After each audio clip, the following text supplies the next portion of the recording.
Mulia namamu Yesus, Juru Selamat kami, yang membebaskan kami dari belenggu dosa, dari segala intimidasi, dari segala tekanan, dari segala penderitaan. Sungguh mulia namamu. Kami adalah orang-orang yang sudah dimerdekakan dari dosa.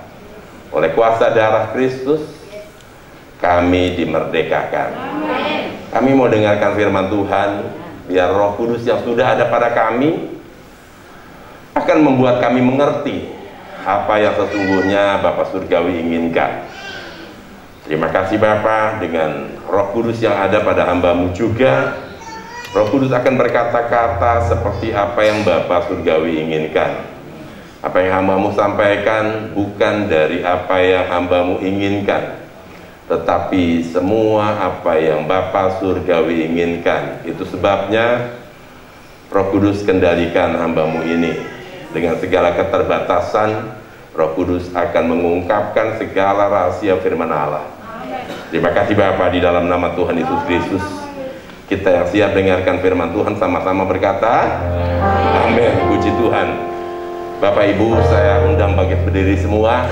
Ya, dalam rangka kita memperingati Hari Kemerdekaan Republik Indonesia yang ke-77 tahun. Kita mari sama-sama nyanyikan Indonesia Raya dengan sikap sempurna.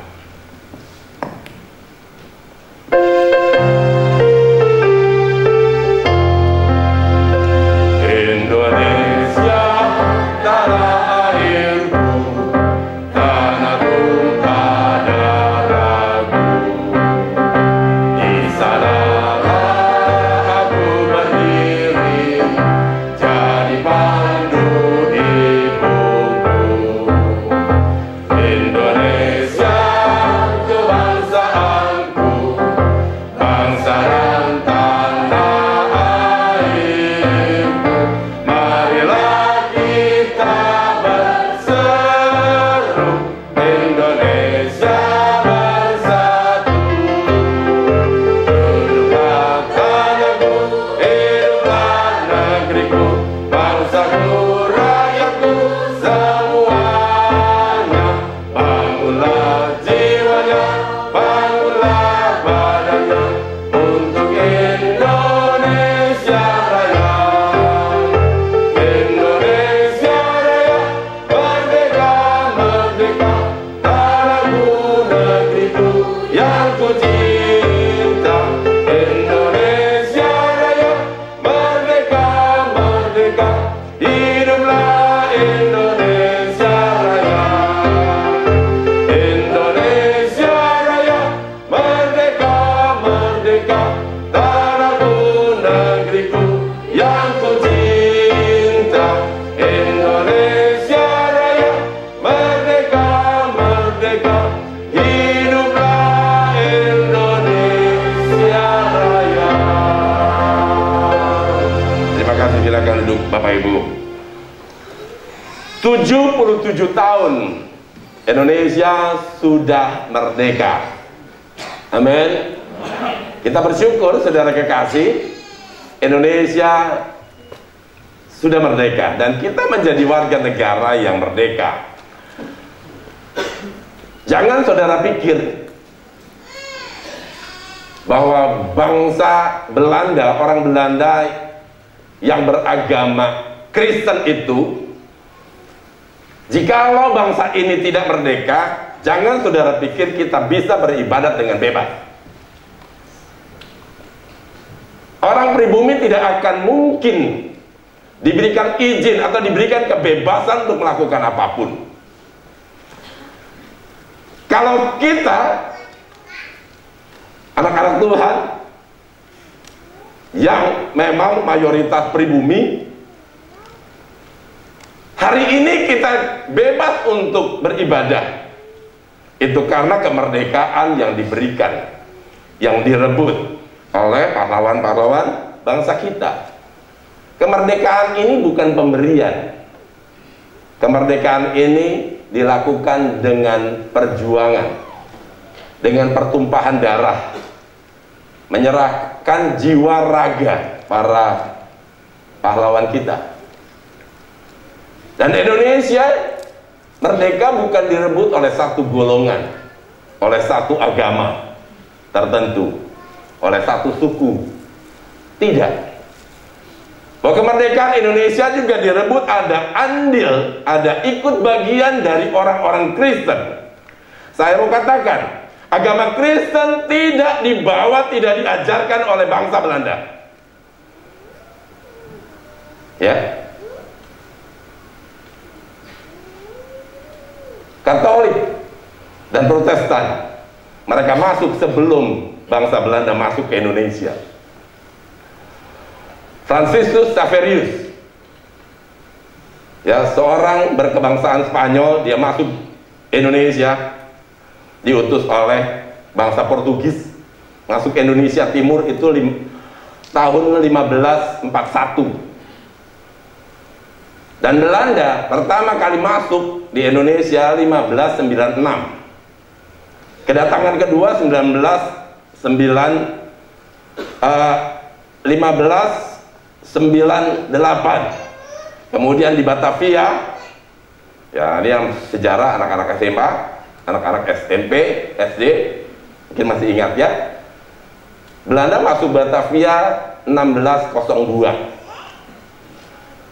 Jadi kekristenan masuk sebelum orang Belanda masuk.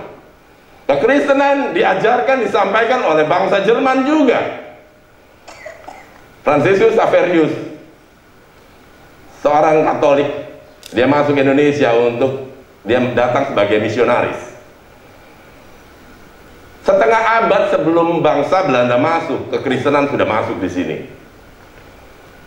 Dan bangsa Belanda tidak ajarkan kekristenan. Jadi orang Kristen bukan menjadi warga negara kedua. Saya katakan tidak. Pahlawan-pahlawan nasional dan pahlawan-pahlawan revolusi begitu banyak. Yang tercatat 100 lebih saudara pria, 100 kurang lebih sekitar 185 tercatat pria, dan 35 orang wanita pahlawan Kristen. Ya, diantaranya pengarang Indonesia Raya ini, Wage Rudolf Supratman, adalah seorang Kristen. Ada lagi Yosudarso, ya, Laksamana Yosudarso. Kemudian ada lagi Slamet Riyadi, Adi Sucipto, yang hari ini dijadikan nama bandara di Jogja, Adi Sucipto. Kemudian Samratulangi, seorang pahlawan yang dijadikan juga di Manado. Kemudian Patimura, Kristina Marta Tiahohu. Ada banyak lagi yang lain, saudara kekasih. Ya, Urip, yang walaupun awalnya bukan Kristen, ya, nama aslinya Muhammad Sidik. Saudara kekasih, banyak pahlawan-pahlawan Indonesia, baik nasional maupun revolusi. Di antaranya juga D.I. Panjaitan, Pir Tendean, ya, saudara, mereka semua adalah orang-orang Kristen. Jadi saya mau katakan, kekristenan bukan menjadi golongan kedua di negeri ini. Karena kemerdekaan Indonesia juga dilakukan bersama-sama dengan orang-orang yang beragama lain. 77 tahun, saudara kekasih, bukan waktu yang sebentar. Bagaimana sebuah negara ketika sudah merdeka, tetapi kemerdekaan itu tidak diisi dengan baik? Negara yang sudah merdeka tidak mengisi kemerdekaannya dengan baik, maka negara itu tidak akan pernah mungkin bertumbuh, berkembang, bahkan menjadi negara maju. Seandainya warga negara bangsa yang sudah merdeka, tapi karakternya bobrok, bisakah bangsa ini bertumbuh? Karakter bobrok, warganya isinya pemabuk semua, Warganya, istrinya perampok semua. Warganya, istrinya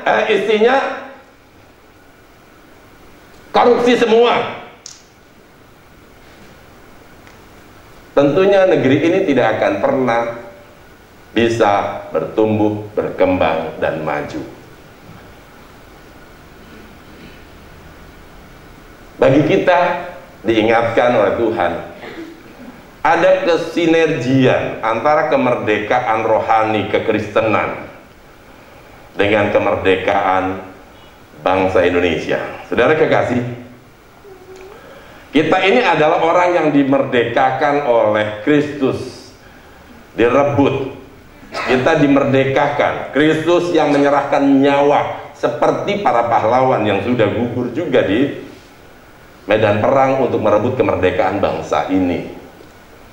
Yesus yang memberikan kemenangan. Kita dimerdekakan dari maut. Kita dimerdekakan dari belenggu. Kita dimerdekakan dari aniaya. Kita dimerdekakan dari ketidakbebasan, keterikatan.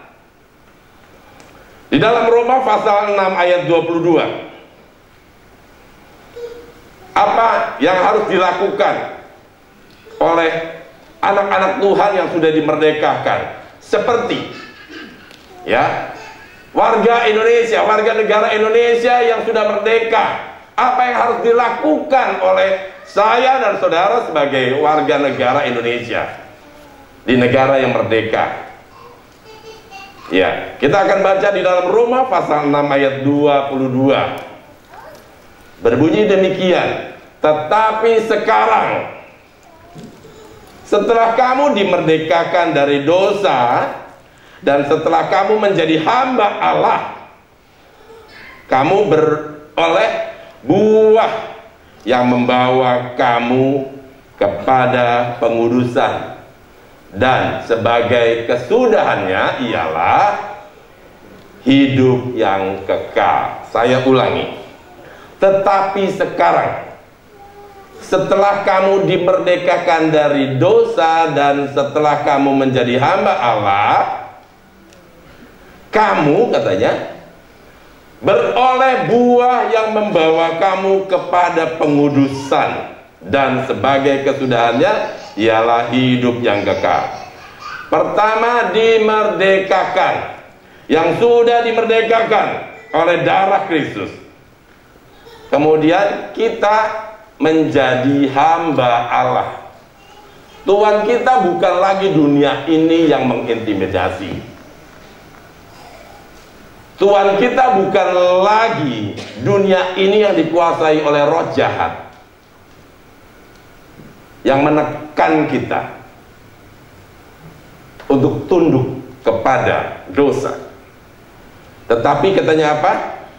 Setelah kamu menjadi hamba Allah karena dimerdekakan, kita ini hambanya Tuhan, hamba Tuhan, milik kepunyaan Allah. Kamu beroleh buah, kita mendapatkan buah.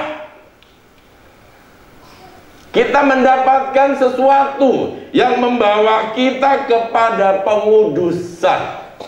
Setelah kita dimerdekakan oleh darah Kristus, ditebus oleh darah Kristus, kita mendapatkan satu hasil, satu buah yang membawa kita, memungkinkan untuk hidup kudus, untuk hidup benar. Dan sebagai kesudahannya, akhir dari buah yang diperoleh karena kemerdekaan oleh darah Kristus, katanya, ialah hidup yang kekal. Kita memiliki hidup yang kekal. Kita tidak akan dibinasakan oleh kuasa dosa yang menjadi penjajah kita. Apa hubungannya? Kemerdekaan secara rohani yang kita terima dari Kristus, kemudian kita menjadi hamba Allah, menjadi milik Kristus, dan kita memperoleh atau mendapatkan sesuatu untuk apa? membawa kita semua kepada pengudusan. Apa hubungannya kekudusan kekristenan, kekudusan anak-anak Tuhan, kekudusan umat tebusan Kristus yang sudah dimerdekakan dengan mengisi kemerdekaan bangsa Indonesia? Apa hubungannya? Hubungannya sangat erat. Kemerdekaan kekristenan karena penebusan Kristus menentukan bangsa ini maju atau tidak, bangsa ini bertumbuh atau tidak, bangsa ini berkembang atau tidak, bangsa ini maju atau tidak. Kita harus sadari bahwa kekristenan bukan orang kedua di negeri ini. Kita mempunyai hak dan kewajiban yang sama untuk mendirikan bangsa ini menjadi bertumbuh, berkembang, dan maju dengan karakter Kristus yang ada pada kita, yang dulunya kita hidup hanya berbuahkan dosa, pelanggaran-pelanggaran, hidup tidak tertib, hidup tidak taat, curang, maunya untung sendiri, sikut kiri, sikut kanan. Bayangin, kalau orang Kristen model begini di negeri ini, hancurlah negeri ini. Kalau pejabat-pejabat Kristen tidak hidup dalam pengudusan, hidup serakah, hidup korupsi, bisa maju negeri ini? Tidak. Jikalau pejabat-pejabat Kristen, anak-anak Tuhan hidup curang, bisakah negeri ini aman? Kalau orang Kristen tidak dibentuk kehidupan kerohaniannya, tidak hidup dalam kekudusan, kerjaannya mencuri, merampok, memperkosa, bisakah Indonesia aman? Kadang saya agak sedih ya. Tadi ketika pas ada seorang hamba Tuhan, dia bercerita bahwa dia melayani di sebuah penjara. Dan anak Tuhan banyak di sana, om, betul. Jemaat kita banyak. Saya ini mau seneng atau sedih gitu ya? Semakin banyak orang Kristen ada di penjara, itu menunjukkan kekristenan betapa tidak mengubah pola hidup, cara hidup.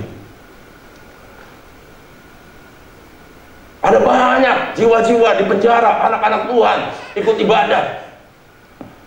Saya bingung, mau seneng apa sedih gitu ya? Ternyata di sana anak-anak Tuhan banyak yang jahat. Kalau di penjara oleh karena nama Yesus, ceritanya beda. Tapi ini karena merampok, membunuh, korupsi. Kemerdekaan rohani yang diberikan oleh Yesus dalam penebusan darah Kristus mati di kayu salib, dan siapa yang percaya tidak binasa saya dan saudara. Kemerdekaan kita ini harus ditunjukkan dengan perubahan sikap, perubahan karakter.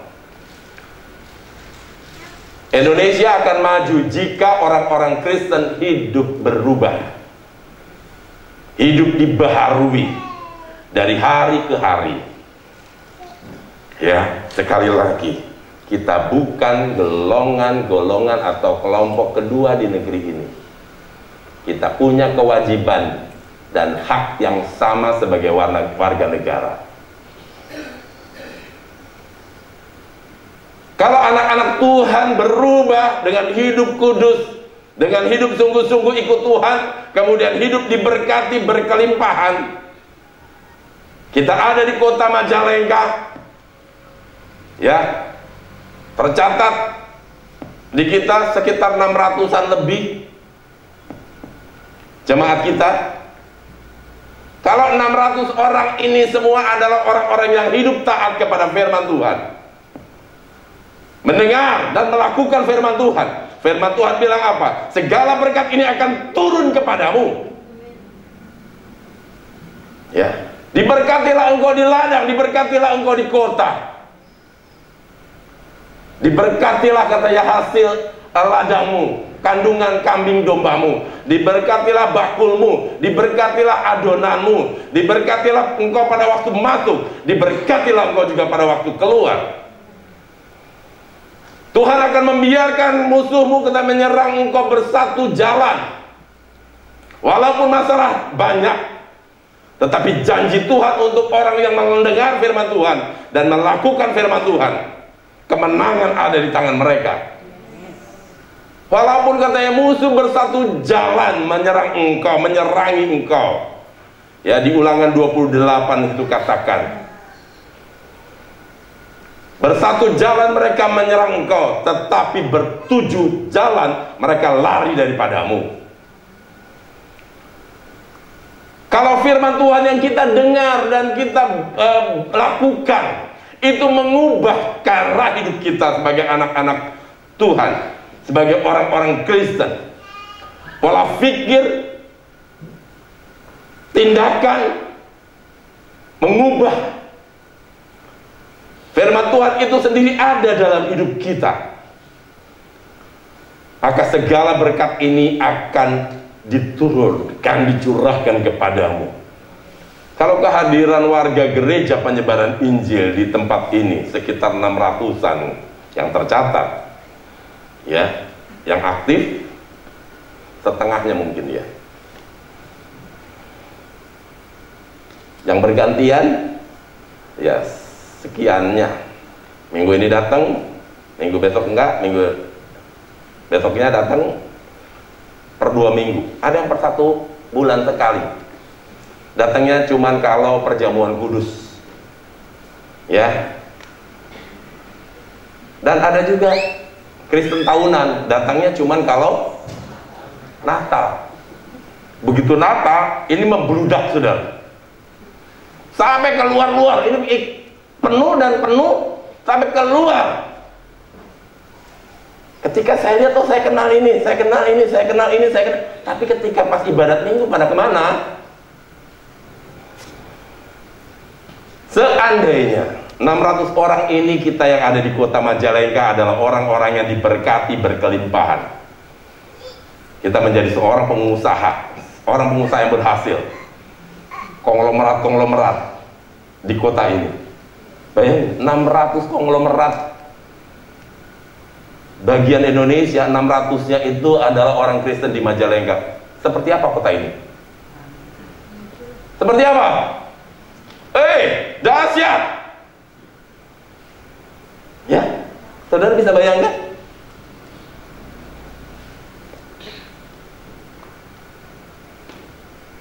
Tapi seandainya ada jemaat gereja lain yang bukan jemaat kita, jumlahnya sekitar sekian, kemudian kerjaannya pemabuk, kerjaannya nyuri, kerjaannya merampok, kerjaannya seperti apa kota ini? Nggak ada orang yang berani. Satu kota, satu tempat, saudara kekasih, kita punya, dan saya kirim hamba-hamba Tuhan ke sana berkali-kali. Ya, daerah Lampung. Ya, kami pernah anak-anak remaja ke sana, saudara kekasih. Wah, nggak ada gereja yang bertahan di sana. Kenapa? Karena kampung itu kampung perampok, saudara. Jadi nggak ada orang-orang yang kaya di sana, bersukses di sana.